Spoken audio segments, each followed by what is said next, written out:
সবাইকে জোহার, জয়গ্রাম, নমস্কার। আমি সুনীল আর আপনারা দেখছেন সুনীল ইনফরমেশন টিভি।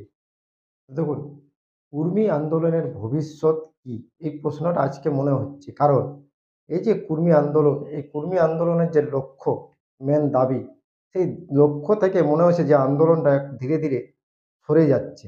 কিভাবে এটা মনে হচ্ছে? কারণ কুর্মী আন্দোলনে দেখা যাচ্ছে বেশ কিছুদিন থেকে রাজনীতির একটা ছোঁয়া কিন্তু লেগে গেছে। এর ফলেই কুর্মী আন্দোলনের যে মেন পয়েন্ট ইয়াটা দাবিটা তার থেকে কিন্তু কুর্মীরা ধীরে, ধীরে সরে যাচ্ছে এবং তারা রাজনীতি একটা অনুভব করছে নিজেকে রাজনৈতিক ব্যক্তি হওয়ার জন্য বা রাজনীতির পথে যাওয়ার জন্য। তো সত্যি কি রাজনীতি করে কুর্মী আন্দোলনের দাবি পূরণ হবে বা কুর্মীদের দাবিটা পূরণ হবে? এটাই এখন সবথেকে বড় প্রশ্ন। কারণ যেভাবে কুর্মী আন্দোলনে রাজনীতির ছোঁয়া লেগে গেছে, তাতে কিন্তু মনে হচ্ছে যে কিছুদিন পরে হয়তো কর্মী নেতৃবৃন্দ যারা আছে তারাও এমএলএ, এমপি পদে দাঁড়াবার স্বপ্ন দেখছে বা এমএলএ, এমপি হওয়ারও স্বপ্ন দেখছে। কিছু নেতৃবৃন্দ, সবার আমি বলছি না। তো এইটা কি ঠিক হচ্ছে না ভুল হচ্ছে? মানে কি রাজনীতিভাবেই আন্দোলনের মেন কথা? রাজনীতি না করলে কি এই আন্দোলনটা পূরণ হবে না? বা রাজনীতি করে কি আন্দোলন পূরণ করা যায়? সফল করা যাবে? এই একটা এখন প্রশ্ন। তো দেখুন রাজনীতি মানে কি আমাদের যদি রাজ্যে দেখি তাহলে বিজেপি এবং টিএমসি দুটি দলেই মেন আছে। বাকি নিজেরা কর্মীরা নিজেরা যদি বলে সরকার গঠন করব তা অসম্ভব। এটা আপনারা ভালো করেই জানেন। মানে এই দুটি দলের মধ্যে কোনো একটা দলে আমাদেরকে যেতে হবে। এটাই তো? তো যদি আপনারা কোনো দলের হয়ে এমপি বা এমএলএ পদে দাঁড়ান এবং যদি ধরুন কোনো কর্মী নেতা জিতেই গেছে, ধরুন সে কি কর্মীদের নিয়ে কিছু করতে পারবে? কারণ প্রত্যেকটা দলের নিজস্ব একটা নিয়ম আছে। তার বাইরে যেতে পারবে না। যারা এমপি, এমএলএ হয় তারা কিন্তু কিছু নিয়মের মধ্যে থাকে। তারা শুধুমাত্র একটা জাতির নিয়ে কথা বলতে আর পারে না। তার প্রমাণ আপনারা দেখবেন যে আমাদের কর্মীদেরই ঝাড়খণ্ডের একজন নেতা তার নাম আপনারা সবাই জানেন জয়রাম মাহাতো। আপনারা ভালো করে জানেন। তিনি একজন প্রতিবাদী নেতা। আমি নিজেও আপনাদেরকে বলেছি। কিন্তু এখন যদি তার ভাষণ বা বিভিন্ন তার ইন্টারভিউগুলো আপনারা দেখেন তাহলে কিন্তু তার একটু প্রতিবাদী যে ধরনটা তা কিন্তু চেঞ্জ হয়েছে। তিনি আজ এমএলএ হওয়ার প্রায় ১ বছর হতে চলল। এখনো পর্যন্ত তিনি কর্মী আন্দোলন নিয়ে বা কর্মীদের নিয়ে সেরকম কোনো কিন্তু বিধানসভাতে বলেনি বা দাবি পূরণের জন্য জোরও করেনি। শুধুমাত্র অনুরোধ করেছে। আপনারা দেখলেন যে তিনি কোটশিলাতে এসেছিল এবং সেখানেও তিনি কিন্তু পুলিশের কোনো দোষ দেননি। প্রশাসনের কোনো দোষ নাই।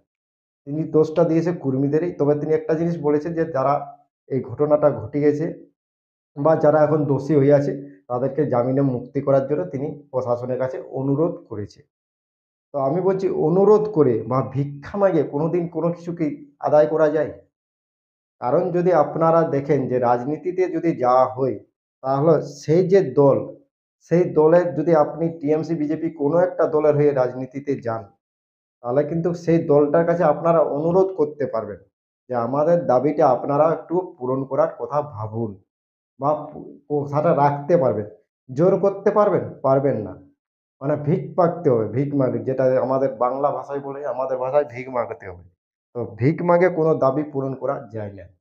তো অতএব আপনারা যদি মনে ভাবেন যে রাজনীতিভাবে এই দাবিগুলো আদায় করা যাবে তাহলে সম্ভব নয়। কারণ কোনো এমএলএ, এমপি পার্সোনাল কোনো জাতিকে নিয়ে কথা বলতে পারবে না। যেটা জয়রাম মাতো নিজেও এখনো পাচ্ছে না। কারণ ওটা সম্ভব নয়। তাকে তখন সেই দলের হয়ে বা সেই ইয়ার হয়ে প্রতিনিধিত্ব করতে হয়। একজন কোনো জাতি নিয়ে প্রতিনিধিত্ব করা যায় না।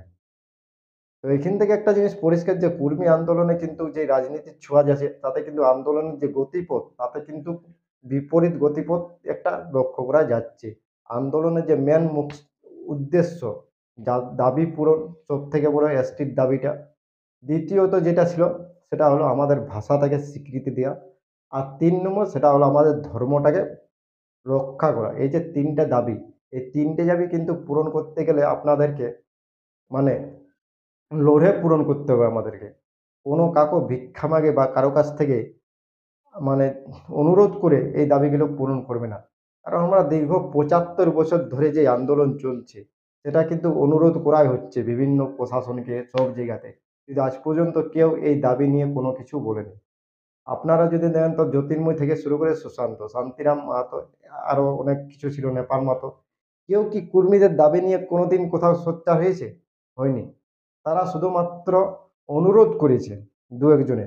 জ্যোতির্ময়ও একদিন আমি দেখেছিলাম যে লোকসভাতে অনুরোধ করেছিল যে একটা জাতি আছে কুর্মী জাতি, তারা এরকম, সেটা তিনি অনুরোধ করেছেন। তিনি কোনোদিন আদেশ করতে পারে না বা জোর করতে পারে না যে এদেরটা দেখা হোক, এদের প্রমাণপত্র আছে কিনা সবকিছু দেখা হোক, যদি আছে তাহলে এদেরকে দেওয়া হোক। এরকম জোর করতে পারবে না। আর আজ পর্যন্ত কেউ পারে না, ভবিষ্যতেও পারবে না। তাই রাজনীতি করে কোনোদিন কর্মী আন্দোলনের দাবি পূরণ হবে না। এটা আমার মনে হয়। আপনাদের মতামত আপনারা অবশ্যই দিতে পারেন। দ্বিতীয়ত হলো যে এখন একটা আপনারা দেখছেন যে ঝাড়খণ্ডের ঘাটশিলা উপনির্বাচনে অমিত মাহাতো বলে একজন কর্মী নেতা, তিনি নো এসটি নো ভোট বলে একটা প্রচার করছে।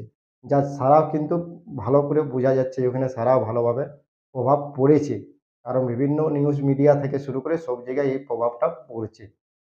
তো এটাতে কিন্তু সরকারকে চাপে ফেলা যাওয়ার একটা কিন্তু উপায় বোঝা যাচ্ছে। তো সরকারকে যদি আমরা চাপে ফেলতে চাই তো এরকম কিছু একটা ডিসিশন নিতে হবে। এইভাবে কোনো দলের পেছনে ঘুরে বা কোনো দলের হয়ে প্রচার করে আমাদের দাবি পূরণ কোনোদিন হবে না। আর ভবিষ্যতেও হবে না, এটা কিন্তু আপনাদেরকে আমি বলে দিচ্ছি। এটা আমার মতামত যে রাজনীতি করে বা কোনো দলের পেছনে ঘুরে বা ভিক মাগে আমাদের দাবিটা পূরণ করা অসম্ভব। এতে আপনারা অন্য মতামত দিতেও পারেন, সবার পার্সোনাল মতামত থাকে। আমার যেটা মতামত যে এইভাবে কোনোদিন কর্মী আন্দোলন সফল হবে না। আমাদের কিছু কর্মী নেতৃত্ব আছে যাদের এমএলএ, এমপি হওয়ার স্বপ্ন হয়তো হয়েছে বা স্বপ্ন দেখছে। তাদের উদ্দেশ্যে আমি একটাই কথা বলছি যে আপনারা যদি সত্যি কর্মীদেরকে নিয়ে এমএলএ, এমপি হওয়ার স্বপ্ন দেখেন তাহলে আপনারা দেখতে পারেন এদের নিয়ে। আর যদি আপনারা সত্যি কর্মীদের দাবিটা পূরণ করার জন্য কর্মী নেতৃত্বে এসেছেন তাহলে এমএলএ, এমপি হওয়ার স্বপ্নটা আপনারা বন্ধ করুন। এটার থেকে আপনারা বেরিয়ে আসুন। আর শুধু দাবি পূরণের জন্য আমাদেরকে কি করতে হবে সেই পথটা আপনারা নিন। এইভাবে নিজেদের স্বপ্ন পূরণ করার জন্য কর্মীদেরকে ব্যবহার করা উচিত নয়। বারবার আমরা দেখছি কর্মীদেরকে ব্যবহার করা হচ্ছে। আপনারা দেখেন যে ডুমরি বিধায়ক যে এসেছিলেন তিনিও কিন্তু সেই সেম পদ্ধতি নিচ্ছেন। যে কর্মীদের এইখানে এসে কোনো একটা রাজনৈতিকভাবে তিনি কোনো প্রার্থী দিবে এবং কর্মীদের ভোট নিয়ে কিছু একটা এমএলএ, এমপি হওয়ার স্বপ্ন দেখছে। বাকি কিচ্ছু না। আন্দোলন নিয়ে কেউ সেরকমভাবে কিছু সফল হচ্ছে না। কোনো রাজনৈতিকভাবেই সফল হচ্ছে না। সুরেশ মাহাতো আপনারা দেখেছেন দীর্ঘদিন ধরে তিনি রাজনীতি করেন। এখন তিনি একটা দলের বলতে গেলে ভালো একটা পজিশনে আছে। আশু দলের একজন সুপ্রিম বলতে গেলে বলা যায় তিনি। কিন্তু তিনি আজ পর্যন্ত কর্মীদের নিয়ে কিছু করতে পারে না। কর্মীদের যে দাবি পূরণ সেটা নিয়েও শুধু অনুরোধ করেছে সরকারের কাছে, বাকি কিচ্ছু না। আর সরকারও চুপচাপ আছে। অনুরোধ করলে কেউ ভিক মাগে কোনো জিনিস দেখি? দেই না। ভিক মাগে আমাদের দাবিটা পূরণ হবে না। আমাদেরকে ছিনিয়ে নিতে হবে এই দাবিটা পূরণ করার জন্য। তার জন্য লড়তে হবে। কোনো দলের পেছনে ঘুরে আমরা এইটা করতে পারব না।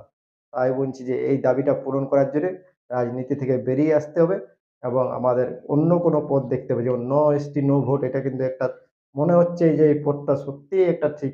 যদি আমরা ২ কোটি কর্মী যারা আছে প্রায়, যদি ২ কোটি কর্মী এই ভোট বয়কট করি, এটা শুধুমাত্র আমাদের দেশে নয়, বিদেশেও এটা কিন্তু ছড়িয়ে পড়বে এই খবর নিউজটা।